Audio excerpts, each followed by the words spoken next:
6 प्रश्न किए। किम श्रेय शास्त्र सारः क स्वावतार प्रयोजनम किम कर्म के अवतारश्च धर्मः कम शरणम गतः। 6 प्रश्न किए और श्री सूत जी महाराज उत्तर देते हुए अब कहना प्रारंभ करते। स वै पुंसां परो धर्मो यतो भक्ति अदोक्षजे अहैतुक्य प्रतिहता ययात्मा संप्रसीदते। बहुत सुंदर बात। यहां पर परम धर्म का निरूपण किया। सब लोग ध्यान से सुनिएगा।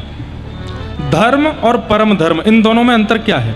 सुबह उठ करके मंदिर जाते हैं, धर्म है। शंकर जी पर जल चढ़ाते हैं, धर्म है। हनुमान चालीसा का पाठ करते हैं, धर्म है। हनुमान जी को चोला चढ़ाते हैं, धर्म है। माता पिता को प्रणाम करते हैं, धर्म है। अपने कारोबार के लिए निकलते हैं, पढ़ाई के लिए निकलते हैं, जॉब के लिए निकलते हैं, बिजनेस के लिए निकलते हैं, सब धर्म है। तो फिर परम धर्म क्या है? तो परम धर्म के लिए यहां लिखा गया सवै पुंसाम परो धर्मो। सभी प्राणी मात्र का परम धर्म क्या है? बोले यतो भक्तिर अदोक्षजे। अदोक्षज भगवान की प्रेम लक्षणा भक्ति करना। सुबह उठ करके मंदिर में जाते हैं, लाइट ऑन करके ठाकुर जी को स्नान ध्यान करा के भोग लगा के चले जाते हैं, धर्म है। पर सुबह उठते हैं, मंदिर में जाने से पहले बाहर दरवाजा नॉक करते हैं, भीतर धीमे से प्रवेश करते हैं, लाइट नहीं जलाते, दिया जलाते हैं, धीमे धीमे कोई पद गाते हैं, हाथ में इत्र लगाते हैं, ठाकुर जी की रजाई के भीतर हाथ दे करके ठाकुर जी के चरण दबाते हैं और कोई पद गा करके उठते पट दूध पियो, उठते ही ठाकुर जी को दूध पिलाते हैं, लड्डू खिलाते हैं। लाला उठ गए, थोड़ी देर आंख मीड़ लो, आंख मीड़ देते हैं, फिर वस्त्र पहनाते हैं, उसके बाद आरती करते हैं। ये परम धर्म है। अब दोनों में अंतर क्या है? वहां केवल नियम का पालन किया जा रहा है कि सुबह 6 बजे उठना है, लाइट जलानी है, ठाकुर जी उठाने, आरती करनी, भोग धरना, जाना है। और यहां प्रेम का पालन किया जा रहा है। लाला हैं, सीधे लाइट जलाएंगे तो आंखों पे चौंधा पड़ेगा। कोई घर का बालक सो रहा हो, सीधे उसके कमरे की लाइट जलाओ तो मम्मी क्या बात है, सीधे जो खोल देती हो, धीमे से आया करो। प्रेम में उसकी गतिविधि का ध्यान रखा जाता है। कई माताएं मुझे याद आ गई, पता नहीं कहां से, हमारे परिवार की एक माता जी, वो सीधे अपने बालकों को गाली देते हुए ही उठाती है। अरे उठ जा निपूते, उठ जा पड़ो भयो है। अरे सूर्य देवता चिंगाड़ रहे हैं आकाश में, तो उठ जा, नेक दर्शन दे दे बाहर निकल के। वो बालक कहते अरे माँ क्या आप सुबह सुबह भी प्रेम से तो बोला करो। और कई बालकों की माताएं जाती हैं, धीमे धीमे जाएंगी, पायल की भी आवाज नहीं आवे, बालक को पता नहीं चले, धीमे से जाएंगी, फिर रजाई के बाहर से ही चरण दबाएंगी धीरे धीरे। लाला राजकुमार, अरे मेरो प्राण प्यारो उठ जा, देख चल स्कूल को समय है गयो, लाला उठ जा। नहीं माँ मुझे नहीं जाना। अरे जाएगा नहीं तो पढ़ेगा कैसे, और पढ़ेगा नहीं तो फिर रिक्शा चलाना पड़ेगा, उठ जा। तो 2 तरीके हैं ना, भक्त दोनों हैं, माँ दोनों हैं, पर एक माँ केवल कर्तव्य का पालन करती है, बालक को उठाना है भेजना है, पर एक माँ प्रेम का पालन करती है। तो जो केवल कर्तव्यनिष्ठ हैं वो धार्मिक हैं, लेकिन जो प्रेमनिष्ठ हैं वो परम धार्मिक हैं। अरे दूध भी सीधा परोस नहीं देते हैं, दूध में भी इलायची डाल के लाएंगे। अभी गर्मी चल रही है, गरम गरम दूध नहीं पिलाएंगे, थोड़ा ठंडा दूध कर लेंगे, दूध को फेंट फेंट के ठंडा कर लेंगे, थोड़ा पीने लायक हो जाए, उसको थोड़ा अपने अंग पे डाल के देंगे, नहीं गर्म नहीं है, अब लेकर के जाएंगे चांदी के गिलास में दूध करके फिर उठा, मतलब एक विधा है उठा ठाकुर जी को सेवा करने की। अब श्री जगन्नाथपुरी में सुबह सुबह ठाकुर जी के सन्मुख बड़े बड़े शीशा रख दिए जाते हैं, और शीशा रख करके जब शीशा में ठाकुर जी दिखने लगते हैं तो शीशा पे ही पानी डालते हैं, ना लिए जय जय स्नान है क्यों, शीशा में ही स्नान हो गया। अब ये भी तो एक प्रेम लक्षण है कि हम सीधे लाला है, छोटो है, रोज रोज नमावेंगे तो जुकाम है जाएगो, तो ठाकुर जी के प्रतिबिंब को स्नान करा देते हैं। पर आप लोग मत करना ऐसा, महाराज जी बता के गए थे। वैसे इतनी गर्मी हो रही है, अब तो 2-2 3-3 बार लोग नहा लेते हैं, पर कई सर्दियों में कहीं ऐसा करो शीशा पे जाके हो गए स्नान। जगन्नाथ जी भी तो ऐसे ही नहाते हैं, हम भी ऐसे नहा के चले जाएंगे, नहीं ऐसा नहीं करना। सीधी बात, हम क्या समझाना चाहते हैं, केवल भक्ति करने वाला धार्मिक है, नियम का पालन करने वाला धार्मिक है। अरे महाराज, जनवरी दिसंबर का महीना, कड़ाके के कोहरे पड़ रहे हैं और सुबह सुबह 5 बजे घर के बड़े बूढ़े ओम नमः शिवाय, ओम नमः शिवाय, ओम नमः शिवाय, ठंडा ठंडा जल टोंटी का भर करके ले गए, शंकर जी पे जाके चढ़ा दिया और जा करके महाराज हाथों में 5-5 चूड़ियां पहनी है, उसी से शंकर जी मल दिए और शंकर जी पे ऊपर। अच्छा एक बात, पंचामृत अभिषेक जो लोग कराते हैं, दूध डालिए, घी डालिए, शहद डालिए, दही डालिए, फिर जब शक्कर की बारी आती है उसमें ये चीनी मत डाला कीजिए, या तो बूरा का प्रयोग करो या वास्तविक खांड की शक्कर, ठाकुर जी को लगना नहीं चाहिए। मैं भी कहीं कभी कभी जाता हूं तो शक्कर होती है ना, वो चीनी होती है, तो मैं कहता हूं एक ही दे दीजिए, मुझे पूरी मत नहीं चढ़ानी। बोले ये तो विधान है। मैंने कहा इसका विधान नहीं है। अरे विचार तो करो, उनके भी आंख नाक मुंह है। आप चीनी डाल करके जब रगड़ा करोगे तो कितने खोचे पड़ते होंगे, लेकिन लोग विचार नहीं करते। जहां विचार ना करके केवल नियम पालन किया जाए वो धर्म है, लेकिन वहां एक एक बात का ध्यान रखा जाए। एसी लगाओ, कूलर लगाओ। अभी जैसे गर्मी बहुत बढ़ गई, तो संपन्न है तो ठाकुर जी के मंदिर में एसी है, संपन्न नहीं भी हैं तो ठाकुर जी के मंदिर में बढ़िया छोटा कूलर है, उसमें पानी भर देते हैं। जैसे जैसे हमें वैसे हमारा मंदिर है। और संपन्नता उसमें भी कमी है तो बढ़िया खस मंगा लो।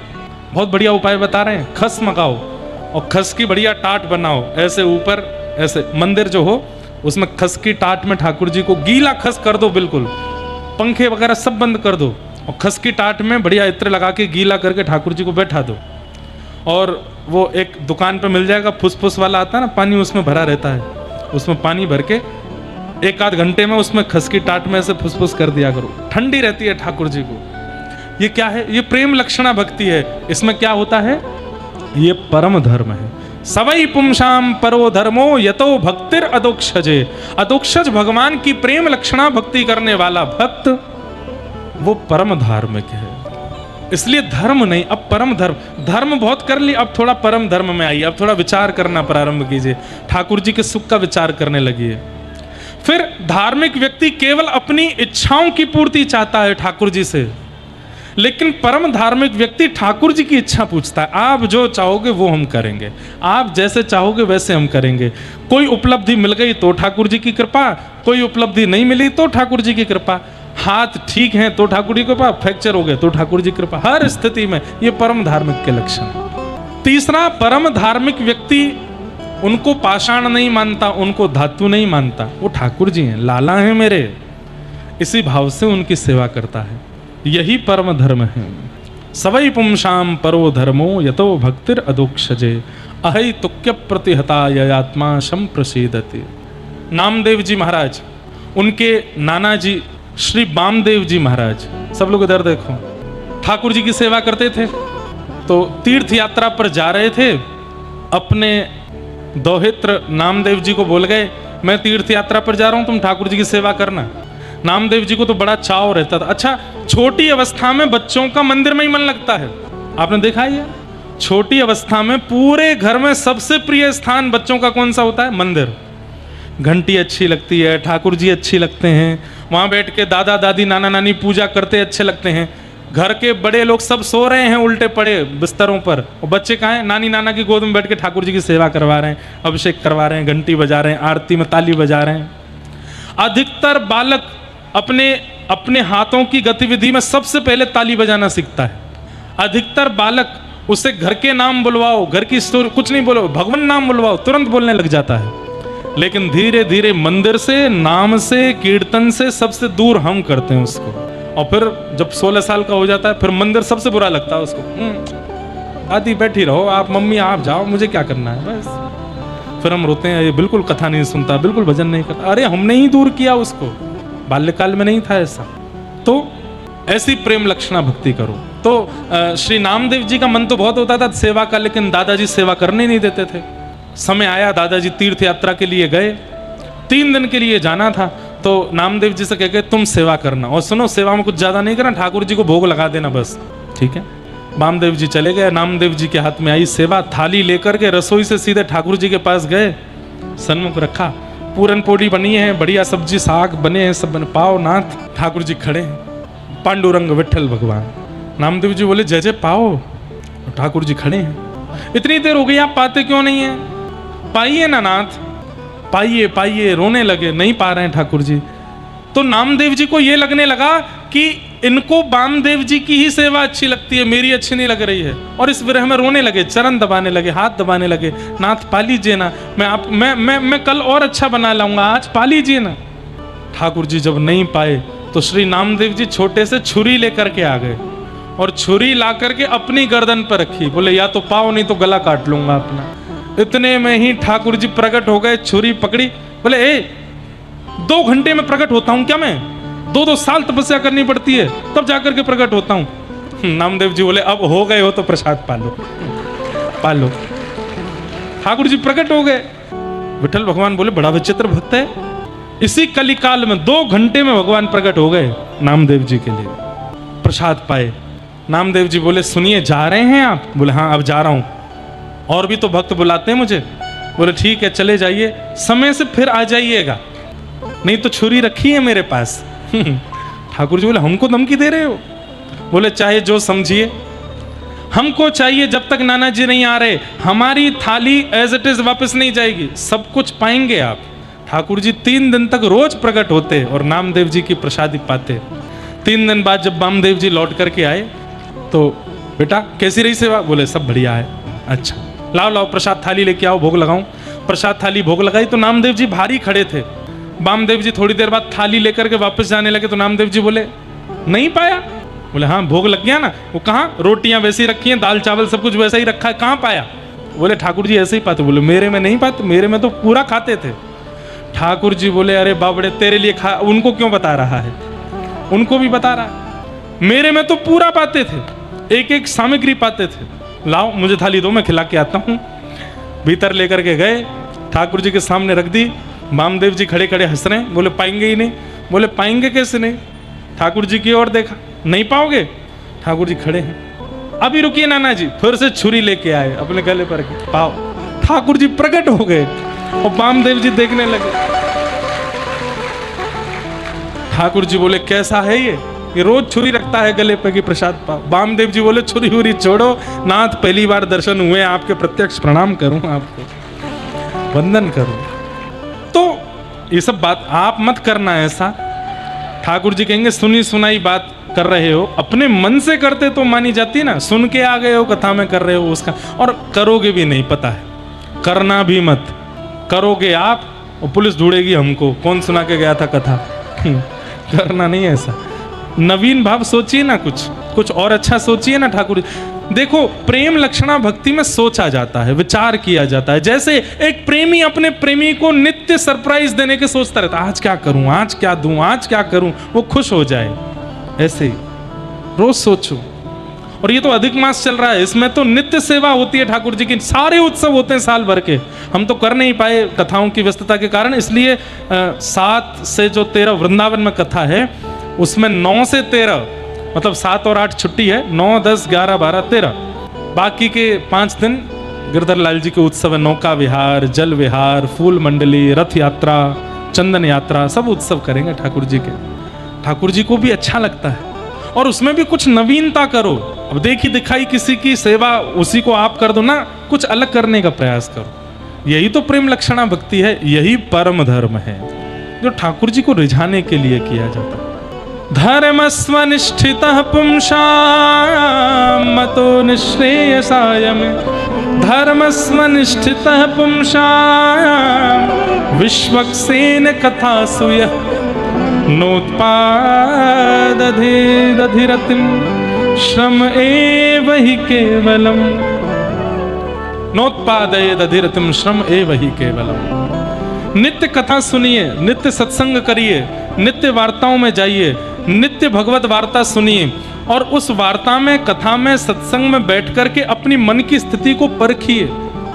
एक बात बताएं, कथा का जो स्थान है ना, वो इस बात का प्रमाण है कि ठाकुर जी आपसे कितना प्रेम करते हैं। आप कहोगे कैसे? जैसे कथा चल रही है, अब गर्मी तो हो रही है लेकिन आप गर्मी भूल गए, आगे कौन पीछे कौन, इधर कौन, सब भूल गए, देहाभिमान शून्य होकर के कथा में बड़े प्रेम और भाव से श्रवण कर रहे हो। इसका मतलब ठाकुर जी आपसे अति प्रीति करते हैं।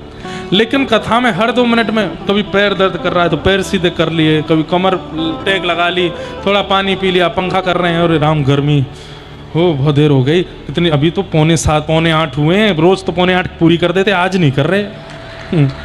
इस प्रकार मतलब कहने का अभिप्राय, विचलनता यदि कथा के मध्य में हो रही है, फोन देखने का मन हो रहा है, उठाने का मन हो रहा है, कहीं जाने का मन हो रहा है, सोने का मन हो रहा है, कुछ खाने का मन हो रहा है, मतलब यहां बैठ कर के भी वही संसार के व्यवहार स्मरण में आ रहे हैं, तो ये आपकी गलती नहीं है, ठाकुर जी प्रेम ही नहीं करते। और ये बात यहां पर लिखी है, मैं इसको अन्यथा नहीं, धर्मस्वनिष्ठितः पुंसाम विश्वक्सेन कथा असूया। धार्मिक व्यक्ति की एकादशी हो, चाहे अधिक मास के नियम हो, पुरुषोत्तम मास के नियम हो, चाहे आने वाले श्रावण के विल्लपत्र अर्पण हो, इन सबको ठाकुर जी स्वीकार करते हैं। इसका सबसे बड़ा प्रमाण क्या है? कथा में रति होना। अब बद्रीनाथ जाते हो, हर साल जगन्नाथ जाते हो, हर साल दक्षिण की यात्रा पर जाते हो, लेकिन कथा में आके सो जाते हो। मत जाया कीजिए, इतना पैसा खर्च मत किया कीजिए। ठाकुर जी से आपसे ठाकुर जी को प्रेम नहीं है। ठाकुर जी का प्रीति का सबसे बड़ा प्रमाण है कथा में मन लगना, कथा में रति होना। और कोई व्यक्ति यदि कथा में रति नहीं रखता, कथा में मन नहीं लगाता और दुनिया भर के प्रपंच करता है, कहीं 56 भोग करा रहा है, कहीं कोई मनोरथ करा रहा है, कहीं कुछ करा रहा है, लेकिन कथा में आके सो जाता है, तो उसके बाकी के की गई क्रियाएं भी श्रम एव ही केवलम, वो मेहनत के समान है। ठाकुर जी प्रसन्न नहीं हो रहे उससे। ठाकुर जी की प्रसन्नता का सबसे बड़ा प्रमाण कथा में रति, कथा के प्रति उत्सुकता, ये ठाकुर जी की प्रसन्नता का प्रमाण है। हनुमान जी महाराज, यत्र यत्र रघुनाथ कीर्तनम तत्र तत्र कृतमस्तकांजलिम बाष्पवारि परिपूर्ण लोचनम मारुतिम नमत राक्षसांतकम। जहां कहीं भी कथा होती है हनुमान जी महाराज निश्चित आते। पहचान क्या है? बोले एक तो सबसे पीछे बैठे होंगे, एकांत में बैठे होंगे, और अंतिम पहचान क्या है? रूप बदल के बैठे होंगे और बाष्पवारि परिपूर्ण लोचनम, आंखें भरी होंगी आंसुओं से, रोते हुए कथा सुन रहे होंगे, ऐसे हनुमान जी। इसलिए ये प्रमाण है कि आपसे ठाकुर जी प्रसन्न है कि नहीं। तो कथा में खूब मन लगाओ, रति लगाओ, भाव से बैठो। आप लोग बैठते ही हो, पर फिर भी एक आध दुक्का जो नहीं बैठते उनके लिए ये बात कही जा रही है। आपका मन ना लगना, आपका विचलित होना, ये आपकी गलती नहीं, ठाकुर जी प्रेम नहीं करते आपसे, इसलिए ऐसे हो रहे। श्रम एव ही केवलम, वो केवल एक श्रम के समान है, ठाकुर जी की कथा में रुचि ना होना। इस प्रकार श्री सूत जी महाराज कह रहे हैं। आगे भागवत जी की रचना का प्रसंग सुनाया। वेदव्यास जी महाराज चिंतित हो गए, तब नारद जी ने आकर के उनको भागवत रचना करने की प्रेरणा दी और अपनी पूर्व जन्म की कथा सुना करके व्यास जी को आनंदित किया। तब व्यास जी महाराज ने समाधिनानुस्मर तद्विचेष्टितम, समाधि में जाकर के दिव्य रचना की और श्रीमद् भागवत संहिता का निर्माण हुआ। भागवत जी से पहले 17 पुराण लिखे जा चुके थे, 18 उपपुराण और 17 महापुराण लिखे जा चुके थे, चतुर्वेद लिखे जा चुके थे, लेकिन व्यास जी के चित्त को शांति नहीं थी। तब नारद जी ने आकर के उनको ज्ञान उपदेश किया, उसके बाद उन्होंने रचना की और भागवत लिखने के बाद उनके हृदय को परम संतोष हुआ। इस प्रकार भागवत जी की रचना हुई। भागवत जी को व्यास जी ने अपने पुत्र श्री सुखदेव जी को प्रदान किया। सुखदेव जी ने यही भागवत की कथा पांडवों के वंशधर परीक्षित को सुनाई, जिनको 7 दिन में मरने का श्राप लगा था। सौनकादि ऋषियों ने पूछा, महाराज सूत जी, परीक्षित जी को कथा क्यों सुनाई गई और परीक्षित जी को 7 दिन में मरने का श्राप क्यों लगा, इसका विस्तार बताइए। तब प्रभु श्री राम जब लंका भेजने की बात कर रहे थे, कौन जाएगा लंका, कौन जाएगा? तो वहां जितने बानर थे सब में होड़ लगी, हम आगे चले, हम आगे चले, हम बोले, हमको भेजो, हमको भेजो। पर राम जी की दृष्टि पड़ी, पीछे सबसे दूर एक शिला के ऊपर हनुमान जी चुपचाप बैठे। तब राम जी कहते हैं, हनुमान आप जाएंगे लंका, आप जाकर के सीता सुध लेकर के आएंगे। क्यों? क्योंकि जानते हैं कि सर्वगुण संपन्न होते हुए भी अपने आप को छुपाता है, सब प्रकार से योग्य होते हुए भी अपने आप को सामान्य बना करके बैठा है, यही अधिकारी है।